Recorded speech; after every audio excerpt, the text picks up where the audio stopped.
magkano ba ang kita ko sa pagbenta ng mga kalakal mga beshi ko. So anyway mga beshi ko, nagbenta tayo ng mga kalakal natin mga beshi, mga bote natin dyan. Ayun, hindi ko tinatapon mga beshi ko, iniipon namin yan. So alam nyo mga beshi, mga 3 cart din to mga beshi ko, simula nung December yata to, nung last na nagbenta kami bago mag-winter. Ayan, so umabot din kami ng malaki mga beshi ko, pwede na din pang kape. Ayan mga beshi.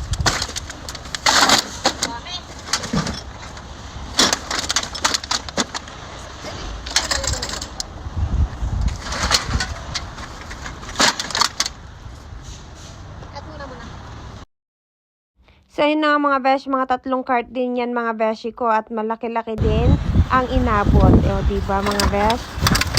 Buhay ka talaga dito sa Canada mga beshi ko, lalo na pag hindi ka maarte mga beshi. So iyan mga yan, iniipon ko man mga beshi, hindi ko tinatapon pag may nakita ko mga bote mga beshi.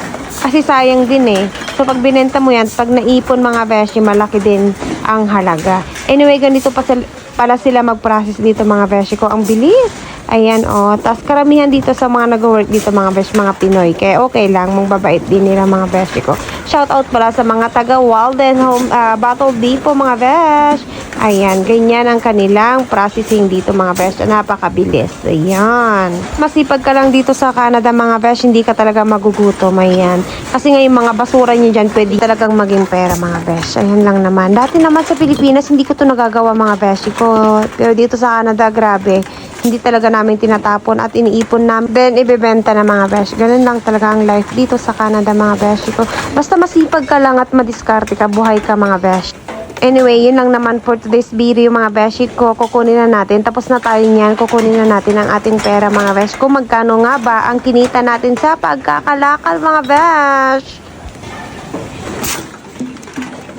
Bilis nila gumalaw mga besh. Ganyan palang pag-process. Ganyan. Bibilang na din yung machine dun mga besh. Ayan. Tapos makikita mo dyan lahat yung total niya mga besh. Diba? Napakadali lang. Ayun na yung mga bote natin. Nakakit na sila doon. Anyway mga besh, ito pala yung kinita namin. Mayroon tayong $69.40. Diba? Laki na yan mga besh ko.